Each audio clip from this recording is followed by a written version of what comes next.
बहुत ज़रूरी है जानना परमेश्वर का उद्देश्य क्या था आपको बनाने के लिए, क्यों परमेश्वर ने आपको बनाया। क्योंकि अगर आप इस बात को नहीं जानेंगे, आप वैसा फंक्शन नहीं कर पाएंगे जैसे परमेश्वर चाहता है कि आप फंक्शन करें। उत्पत्ति 1:26 पढ़ेंगे, इसमें लिखा है, फिर परमेश्वर ने कहा, हम मनुष्य को अपने स्वरूप के अनुसार अपनी समानता में बनाएं और वे समुद्र की मछलियों और आकाश के पक्षियों और घरेलू पशुओं और सारी पृथ्वी पर और सब रेंगने वाले जंतुओं पर जो पृथ्वी पर रेंगते हैं क्या करें? जोर से बोलिए, क्या करें? अधिकार करें। आमीन। जब परमेश्वर ने मनुष्य को बनाया सबसे पहले, तो अब परमेश्वर अपनी इंटेंशन को या अपने उद्देश्य को बोल रहा है कि मैं क्यों मनुष्य को बना रहा हूं। वो कह रहा है, और यहां पे जो परमेश्वर है वो प्लूरल है, यहां पे हम देखते हैं वो त्रिएक परमेश्वर, पिता, पुत्र और पवित्र आत्मा। यहां पर वो कह रहे हैं कि हम मनुष्य को, आओ हम, लेट अस, इंग्लिश बाइबल कहती है अस, यानी एक नहीं, अस, हम। यहां बाइबल में मैं नहीं लिखा, क्या लिखा है?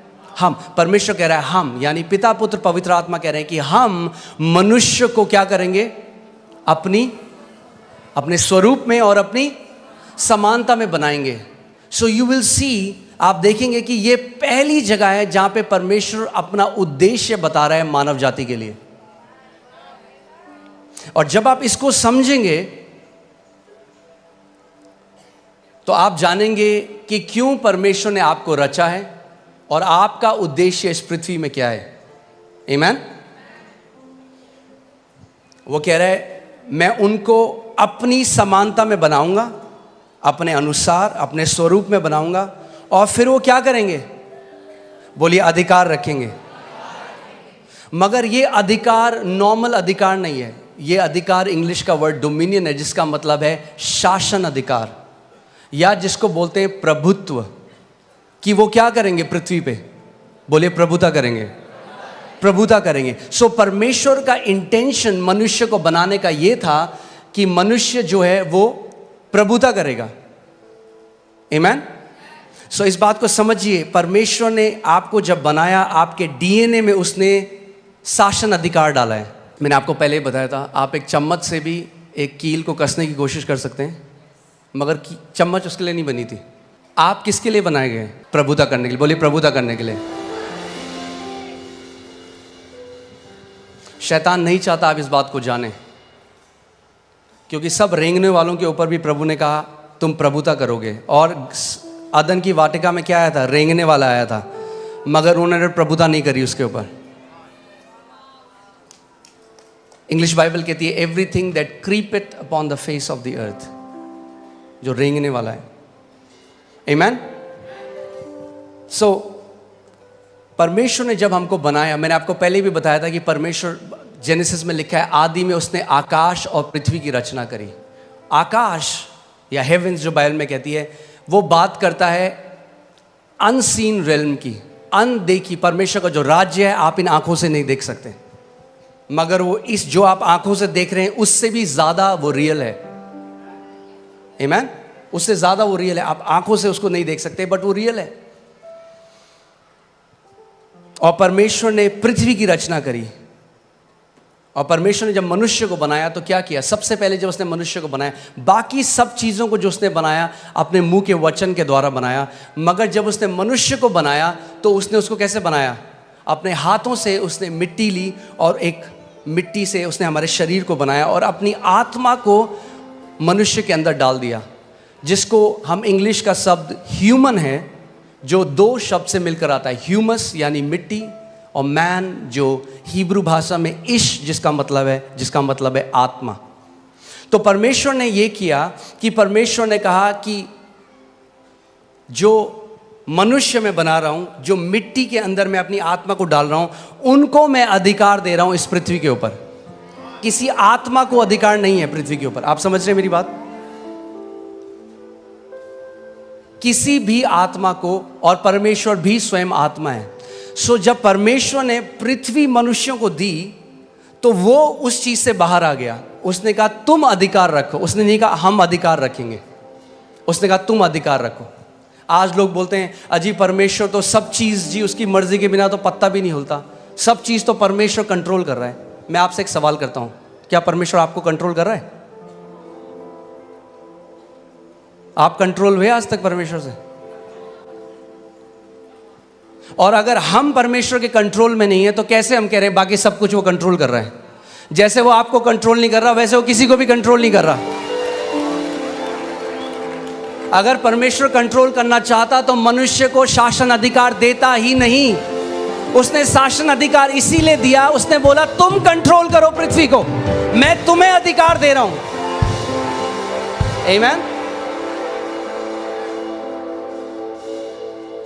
कहेंगे ये जानना क्यों जरूरी है? ये जानना बहुत जरूरी है। अगर ये आप नहीं जानेंगे, यद्यपि आप पुत्र हैं, एक दास की तरह जीवन को जिएंगे। जो मसीह यीशु ने हमारे लिए मिराज छोड़ी है, जो इतनी महान है, इतनी ग्रेट है, आप कभी उस तक पहुंच नहीं पाएंगे। आमीन। इसीलिए हमें जानना है कि क्यों परमेश्वर ने हमें बनाया, हमारी सृष्टि करी और कैसे हम उस अधिकार में चल सकते हैं। आमीन। सो परमेश्वर ने आदम को बनाया, मगर सबसे पहले हमें देखना है कि आदम को परमेश्वर ने क्या बनाया था। सो लूका 3:38 जब आप पढ़ेंगे उसमें लिखा है इससे ये आया, इससे ये आया, इसने इसको पुत्र को जना, इसने इसको जना, और वह एनोश का, और वह शेत का, यानी एनोश शेत का, और वह आदम का, यानी शेत आदम का, और वह पढ़िए परमेश्वर का पुत्र था। तो आदम कौन था? आदम कौन था? परमेश्वर का पुत्र। परमेश्वर ने सबसे पहले मनुष्य को जब बनाया तो नौकर नहीं बनाया, पुत्र बनाया। और जब पुत्र बनाया तो पुत्र को अधिकार दिया शासन करने का, प्रभुता करने का, डोमिनियन करने का। आमीन। सो पहला आदम क्या था? पुत्र था। मैं चाहता हूं भजन संहिता 8 में चले जाएं। भजन संहिता 8 उसकी मैं 4 अध्याय से पढ़ूंगा, आप इसको ध्यान से सुनिएगा। तो फिर मनुष्य क्या है कि तू उसका स्मरण रखे, और आदमी क्या है कि तू उसकी सुधि ले,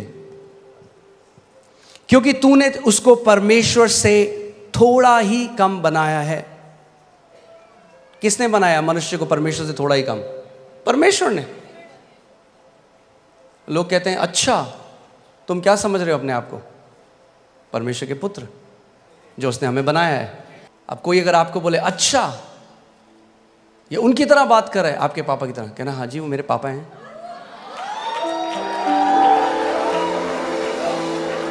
आमीन।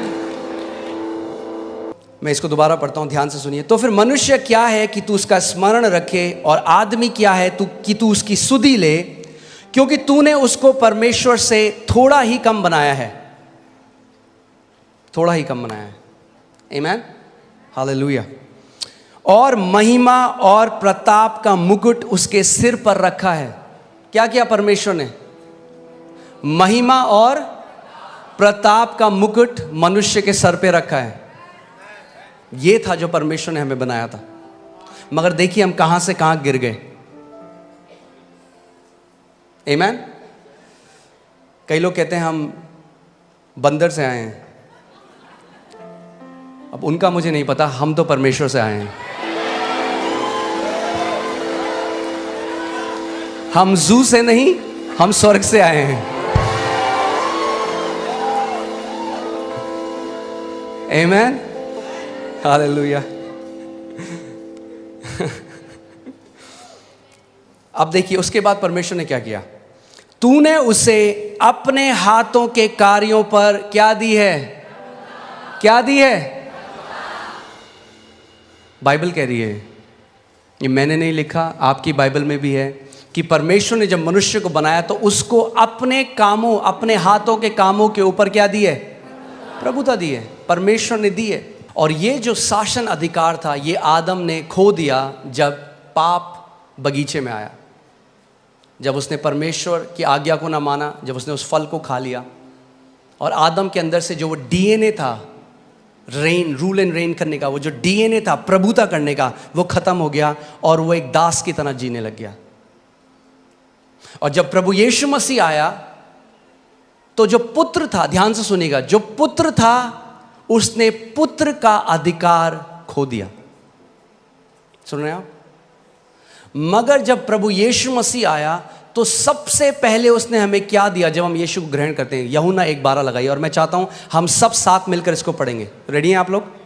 यूहन्ना 1:12 देखते हैं बाइबल क्या कहती है। परंतु जितनों ने उसे ग्रहण किया उसने उन्हें परमेश्वर की संतान होने का अधिकार वापस दे दिया।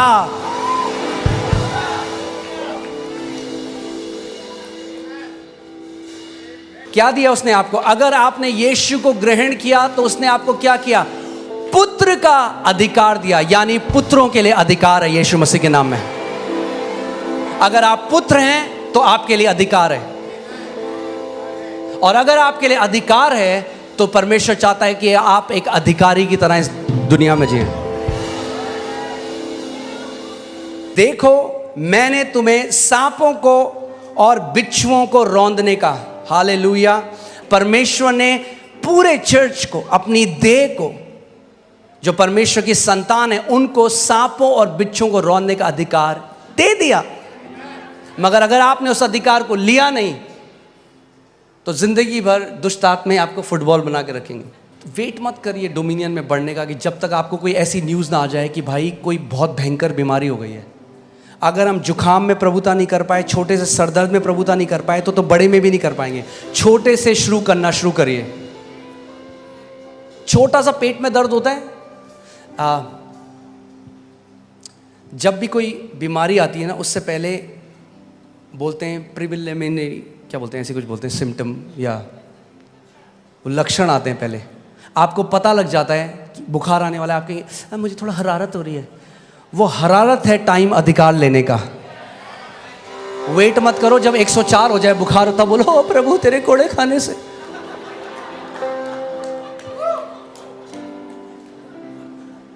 आपने देखा है कभी आपकी, फिर से वही उदाहरण दे रहा हूँ, आपके कपड़ों में कोई दाग लग गया या कोई इंक लग गई, उसी टाइम बहते पानी के नीचे डालिए, एकदम निकल जाएगा। उसको छोड़ दीजिए 2 हफ्ते, अब आप रगड़ने, अब बोले यीशु के नाम में, यीशु के नाम में। अगर जैसे ही लक्षण लगे खड़े हो जाओ, बोलो in the name of Jesus, शैतान मैं तुझे अनुमति नहीं देता मेरे शरीर को छूने की।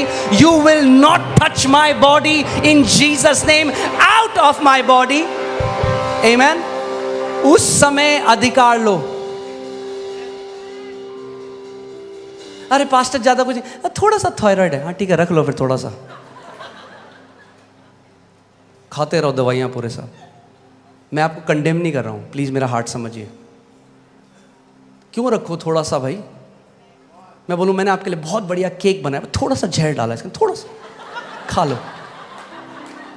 खाओगे आप वो? बोलो थोड़ा सा नहीं चलता। मेरी देह पवित्र आत्मा का मंदिर है और कोई बीमारी इसमें उसको महिमा नहीं देती। आप जानते हैं आदन के बगीचे में एक सांप आया था ईव के पास, आज भी आता है आपके पास, मगर अब प्रभु यीशु मसीह ने आपको सांपों को और बिच्छुओं को रौंदने का अधिकार दिया है।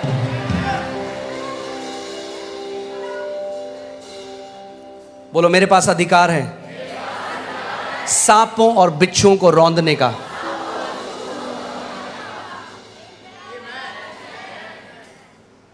आगे बढ़ते हैं।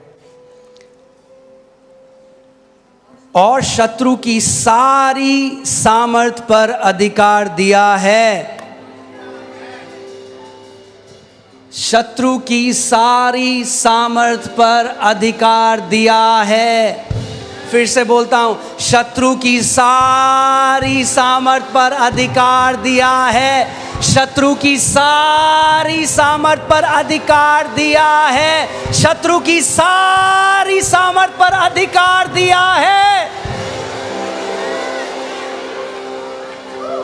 दूंगा नहीं, दिया है।